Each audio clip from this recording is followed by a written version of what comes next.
Hello, my dear students. So today we are going to start our next part of the paper Winter 24 P41. So in previous part, I hope that you watched that video we have done from question number 1 until question number 4. So now we will start doing it from question number 5. In this question, they are saying that there is a loudspeaker produces a sound wave in air. The distance between the center of a compression and the center of a neighboring rarefaction is 0.10 meters.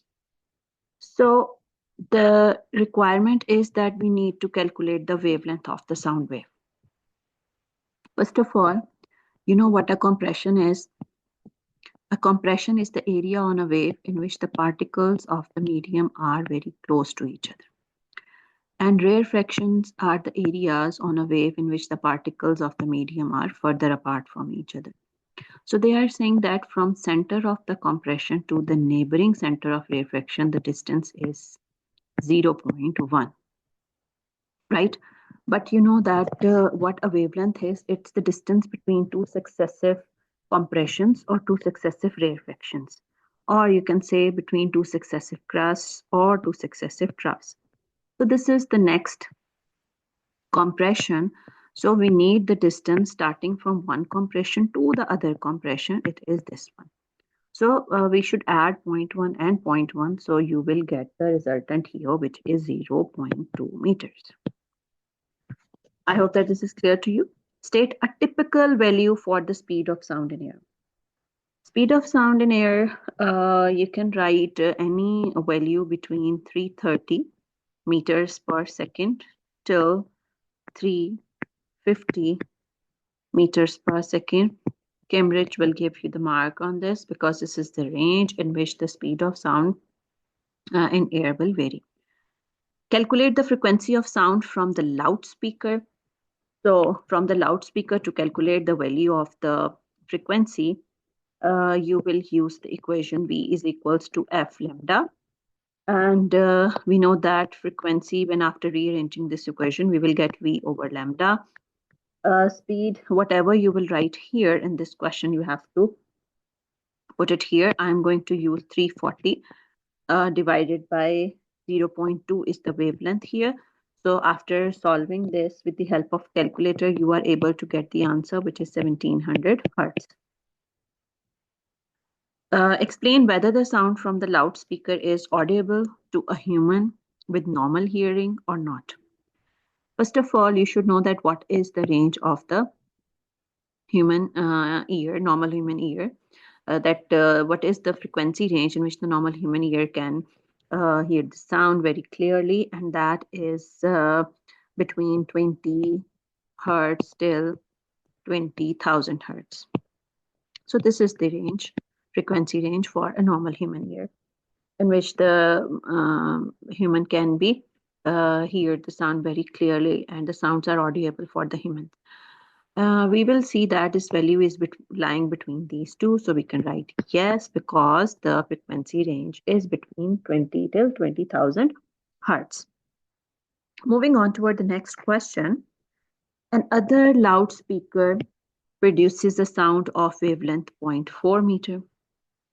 Sound from the loudspeaker reaches a sound absorbing surface with a gap width of 0.8 meter at the center. It means that this gap width is 0.8 meters, and the wavelength, like these are the wavefronts which are coming toward the gap, the wavelength like between two consecutive lines, that is a wavelength, and it is 0.4 meter, right? This figure shows the arrangement. Explain whether it is possible to detect sound from the loudspeaker at either point J or either point K. So this is point J here, and this is point K here. First of all, we will see that which type of wavefronts will be there after passing through the gap. So we should draw the wavefronts here. When we are drawing the wavefronts, make sure that it's for our easiness, just to check that these sound waves will reach the point J or K or not. So when I'm going to draw the ref sketch here, you know that this is the waveform of it, right? Only in front of the gap, there will be straight lines, and around the edges, it will be curved because the gap width is larger than the wavelength. So this type of waveform will be there. You know that they will not reach the barrier. So till point J, you can say that it will not reach. No sound will be heard at point J, but at K, if you keep on increasing these wave front, so you will notice that it will reach at the point K. So you can write that diffraction will be there at this point at very little sound, or there will be no sound at point J. But if we are talking about point K, there will be a diffraction, and you can say that the sound will be heard at point K. Okay, so in this way we are able to gain the mark. Then moving on toward the next question. A potential divider is made by connecting a light dependent resistor and a thermistor in series. This figure 6.1 shows the potential divider, voltmeter, and direct current power supply connected into a circuit. So you will see this is LDR, light dependent resistor, and this one is a thermistor. Okay. This is the thermistor. So what is the requirement here? The voltmeter measures the potential difference across the LDR. They need that. We will define the potential difference, right? So you have to write down the potential difference here. And according to its definition, it states that work done by a unit charge. Let me write here. Work done by a unit charge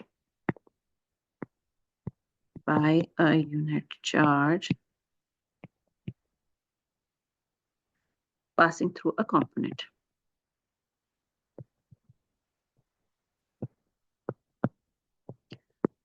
Passing through a component.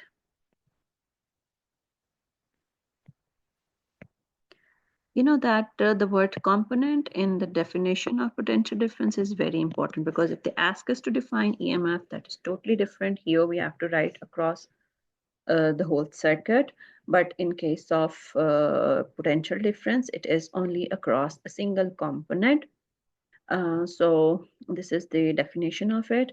In the next part, they are saying that the EMF of the supply is E. They are representing the electromotive force with the capital letter E. They are saying describe how the PD across the thermistor can be determined using the reading on the voltmeter. So we need the potential difference across the thermistor, but we can use the value on the voltmeter as well. As you know that in a series circuit, whatever the potential difference is here, as they are saying that it is EMF E, and across this we have V. So if we are writing the journal equation like that, okay, E will be equals to V plus V across thermistor. Okay? V across thermistor.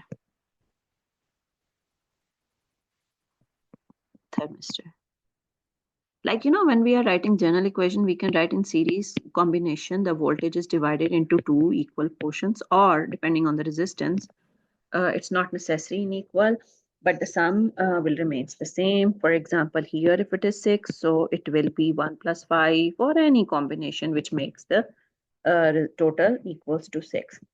Or you can take any other number for the example. But here they want want the answer in the form of equation. So we can write the equation that PD across the thermistor, which is, you can write V thermistor, even you can write PD here, whatever you want to write. So if we are writing the equation here, you can write PD across the thermistor, V thermistor, will be equals to E minus V. E minus, or you can write reading on V. Reading on V, right? So this is the way. Or if simply you will say that here you have V1, here you have V2, if they will not specify these things, so you can write that E is equals to V1 plus V2. And if we need the PD across the thermistor, so that is V2. So V2 will be equals to E minus V1. This is also one of the way to write down the equation. Okay. The next part of it is that the resistance of the LDR decreases, right? The resistance of the LDR decreases. It means that resistance of LDR decreases and the resistance of the thermistor increases. Resistance of thermistor increases. State what has happened to the light intensity incident on LDR and the temperature of the thermistor. There is the opposite relationship between, or inverse relationship between, the resistance and light intensity and resistance and temperature in case of LDR and thermistor respectively. So if the resistance across the LDR decreases, then it means that light intensity, which is incident on LDR, that should be increased. So we are writing increased here. But here, as the resistance increases, so temperature of the thermistor decreases, right? So we can write here decreased, right? So this is what they want. Explain what happened to the reading on the voltmeter. So what is the effect of these changing in C will affect the changes on the voltmeter reading. So if you will see, that V is across the LDR, and they are saying in LDR that resistance decreases. So if resistance decreases, then if resistance decreases across LDR, then potential difference also decreases by using the equation of potential divider V1 over V2 is equals to R1 over R2. You can explain it very well that reading on voltmeter decreases. We can write like this here, reading on voltmeter decreases, and EMF in it remains the same. It will not change. EMF is constant. So according to, as I explained earlier to you, that by using the potential divider, we are explaining this thing that if the resistance decreases, then the voltage also decreases. So here we have completed our question number 6. Now we are moving toward the question number 7. A solid bar is inside a copper solenoid, right? Here you will notice this thing, that there is a bar here, and there is a copper solenoid which is formed around it. This figure 7.1 shows that the copper solenoid is connected in series with the battery. Here is the battery, and with the variable resistor. So with the battery and with the variable resistor, this is the battery here consisting of 2 or more cells, and this is the variable resistor. Here, these are connected in series. The device in this figure is an electromagnet. Suggest a suitable material for the bar. As they're saying that this is an electromagnet, like when electricity passes through it, only then it behaves like a magnet. So it means that we need a soft magnetic material here, right? Not the hard magnetic material. Soft magnetic materials are the ones which can be easily magnetized and demagnetized. So for example, it's the soft iron. So soft iron is the best answer for this. The right hand end of the bar is the S pole. Okay, the right hand end of the bar is the south pole, And the figure shows the bar viewed from above. The next one, see this one, this is the south pole here. This is the figure 7.2 here. We should draw at least 6 field lines to show the pattern. Minimum should be 6, maximum you can draw, it's your choice. Pattern and direction of the magnetic field surrounding the bar. So direction is also needed. Pattern is very important for it. This question is of 3 marks, so we have to draw the lines accordingly. If this is the south pole, then definitely here we have a north pole, and you should draw them up very carefully. Like the one very important thing is that when you are drawing these lines, make sure that the starting point should not be touching each other. See, I'm trying that these lines should not touch each other, right? So from here even, you can draw the lines like this, and even here, if you want to keep on increasing some more of the circles, you can. Arrows are very important to represent the direction of the magnetic field lines. They always leaving the North Pole and entering the South Pole. So one of the way how to complete these magnetic field lines. The next part of it is that the resistance of the variable resistor increases. Explain what happens to the magnetic field surrounding the bar, and state how the pattern of field lines that represents the field changes. So they increases the resistance actually with the help of a variable resistor. So if the resistance increases in the coil, you know that the value of current decreases, right? And if value of current decreases, it affects the magnetic field lines. So magnetic field, it is represented with the letter B. The magnetic field lines can also decreases. So it's not, in some of the books they mention this with the B letter, even you can write magnetic field like this. So magnetic field also decreases because there is a direct relationship between magnetic field and current. So they want to know that what happened to the field lines or what happened to the field, how it changes. So that definitely magnetic field line decreases, so magnetic field strength also decreases. So we can write like that, current in coil decreases. So magnetic field also decreases, and hence fewer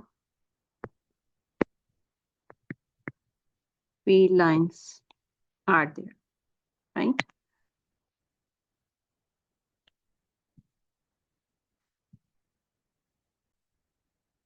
A square coil of many turns is placed close to the bar.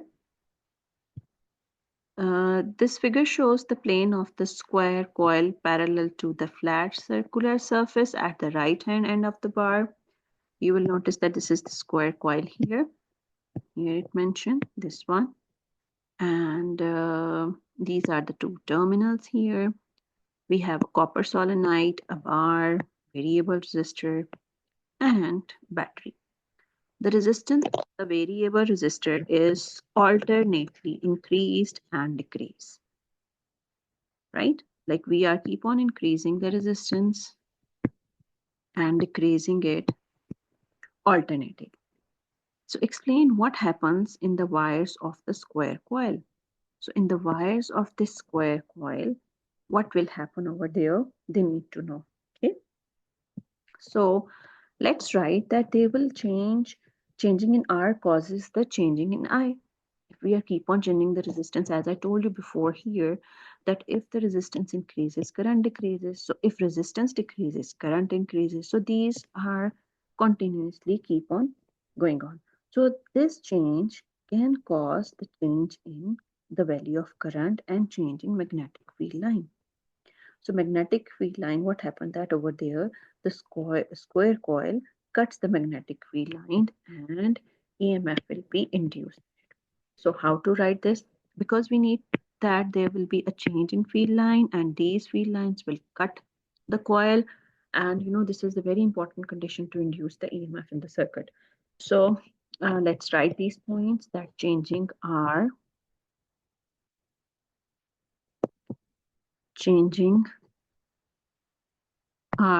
like resistance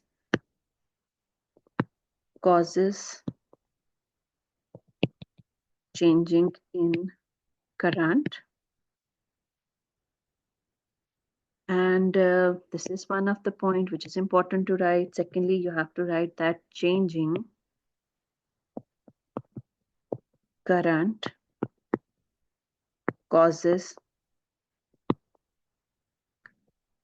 changing magnetic field. So if there is a change in magnetic field lines, what happened that these field lines will cut the coil and hence EMF is induced in it. So we can write that square coil cuts magnetic field lines, so EMF is induced. So EMF is induced in it. Here we have completed our question number 7. Now we will start question number 8. The nuclear notation of the radioactive isotope carbon-14 is this one. Like we have 6 protons in it, and 14 is the sum of proton number and it is the sum of neutron number, right?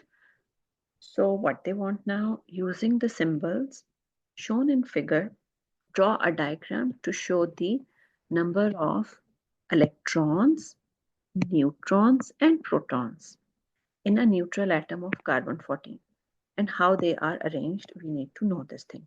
Okay, so let's draw them up. For electron, we need a cross. For a neutron, a circle. And for a proton, a circle but with color in it. Okay, so here we are starting it. Let me draw the, first of all, in the nucleus, you know that we have 14 total circles which we need to draw, including number of protons and neutrons. So you know that we have 6 number of protons. So first of all, you can draw 6 protons randomly anywhere. 1, 2, 3, 4, 5, 6. And then the rest of them are the number of neutrons. So 7, 8, 9, 10, 11, 12, 13, 14, like that. So our nucleus is completed because in the nucleus we have protons and neutrons. Now to draw the electrons, as they mentioned that it's a neutral atom. So in neutral atom, number of electrons and protons are equal. So 6 protons and 6 electrons are there. So we will draw the shell here around it, in which we will draw 6 electrons. Like in first shell, we have 2 only. So in the next one, we will complete 4 more electrons to make them 6. This is the way how we are going to draw the structure of carbon-14, which is the neutral atom. Describe how the composition of a neutral atom of carbon-14 is different from the composition of a neutral atom of nitrogen-14. Achha, did you notice that here when we are writing carbon-14, it's like this? Okay. Here, this is, we have 6 number of protons, but in it we have 7 number of protons. It means that in carbon-14 there is one less number of proton. In nitrogen, there is one more proton. And if you are talking about neutrons, the number of neutrons in carbon are more by 1 only, and in nitrogen it is decreases by 1. So you can write like that for the composition. So let me write this now. So we should write in this way that carbon-14 has carbon has one more neutron, one more neutron, and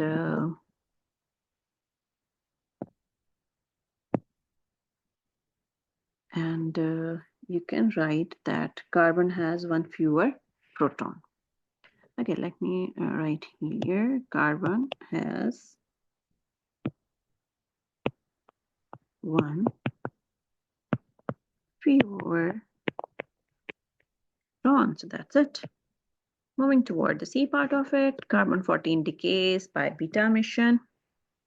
State the name of the particle that is identical to a beta particle, and that is electron, right?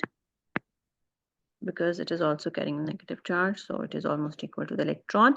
Describe the change that takes place in carbon-14 as a beta particle is emitted. You know that a neutron changes into a proton and electron. That's why that electron will be emitted from the nucleus, and we can say that the beta particle is emitted from here. So there is a change in it, that a neutron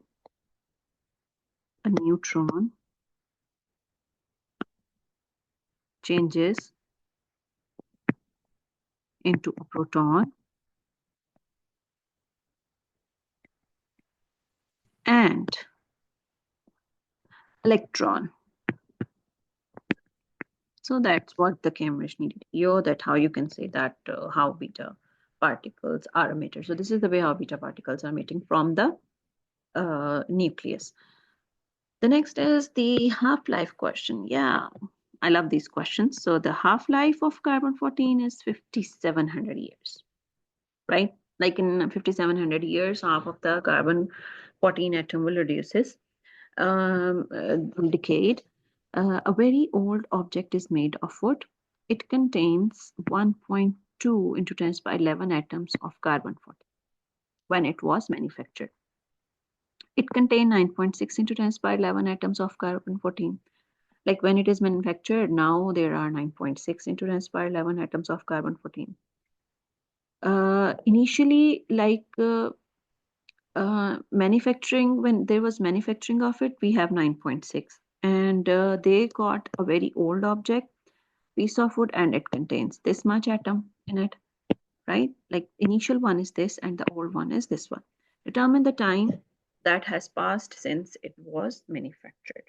So let's start solving this question. We will start dividing this 9.6 into 10 raised to the power 11 by 2 and keep on dividing unless we will receive 1.2 into 10 to the power 11, because this is the way how we are going to calculate the number of half-lives initially. So during the first half-life, we have 4.8 into 10 raised to the power 11. See, we never get this answer yet. So we will divide this once again. So during the second half-life, 4.8 into 10 raised to the power 11 is divided again by 2. Our answer is 2.4 into 10 raised to the power 11. We will see that it does not match this. So we will divide this once again. This answer is going to be divided once again by 2. And our answer is 1.2 into 10 to the power 11. This is our required answer, and we know it is obtained after the third half-life. So if the single half-life is 5,700, and you know that there are 3 number of half-lives, so you are going to multiply 3 with its half-life, which is this one, 5,700 years. So after multiplying these two, you will be able to get the answer, and that is 1.7 into 10 raised to the power 4 years. So this is the way, and very easy steps are there. By following that, we are able to get our result. The 9th question. The Milky Way is the galaxy in which the solar system is located, right? Our solar system is in between that Milky Way galaxy. We are in the Milky Way galaxy. So state what a galaxy is. You know what a galaxy is? It's a group of stars, basically. Okay, group of stars, or collection of billions of stars, you can say. Okay. B part is the Milky Way has a diameter that is approximately equal to 100,000 light years. Determine this distance in kilometers. One light year is equals to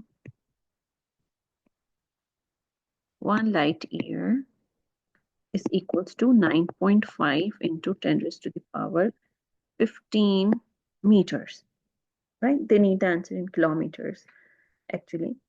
To convert this into kilometers, what you are going to do, you have to divide this by 1000, right? And in kilometers, our answer will be 9.5 into 10 raised to the power 12 kilometers. But that is for 1 light year.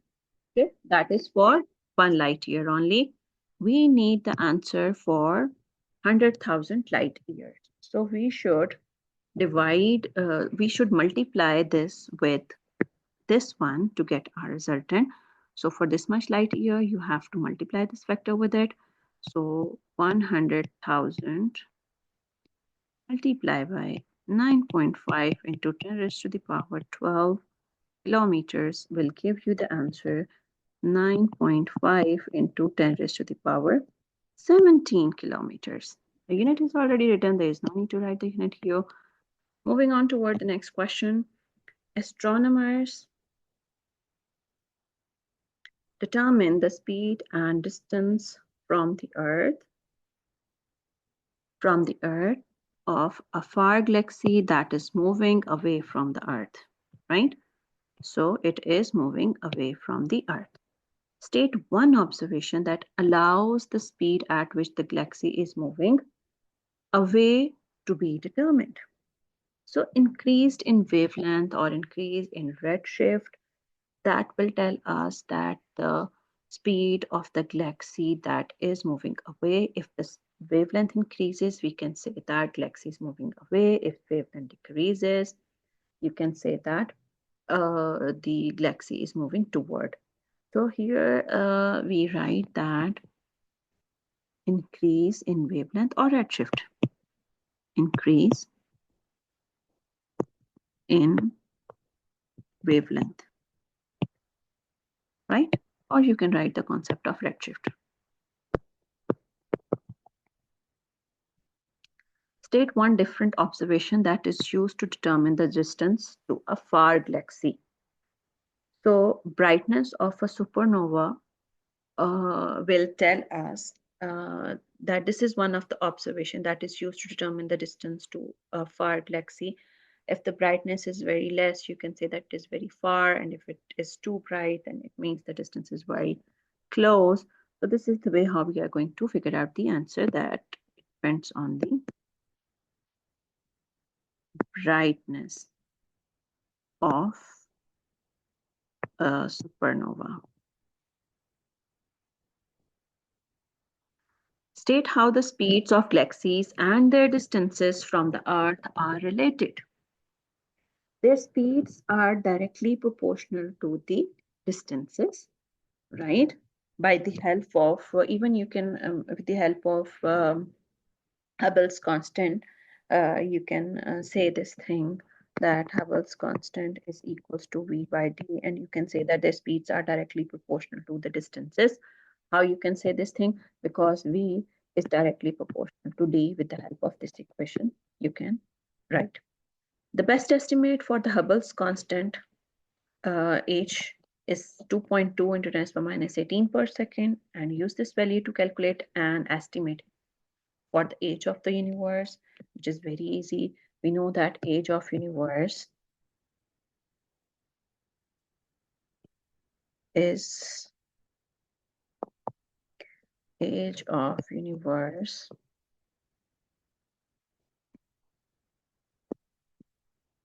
equals to the reciprocal of Hubble's constant. So you can just take the reciprocal of it and you will be able to get the answer. And its answer is 4.5 into 10 raised to the power 17 seconds. So this is the last question of our this paper. I hope that every question is very much clear to you. Please like and subscribe my channel for the upcoming new videos. Thank you so much. Take care. If you have any question, you are most welcome to ask in the comment box.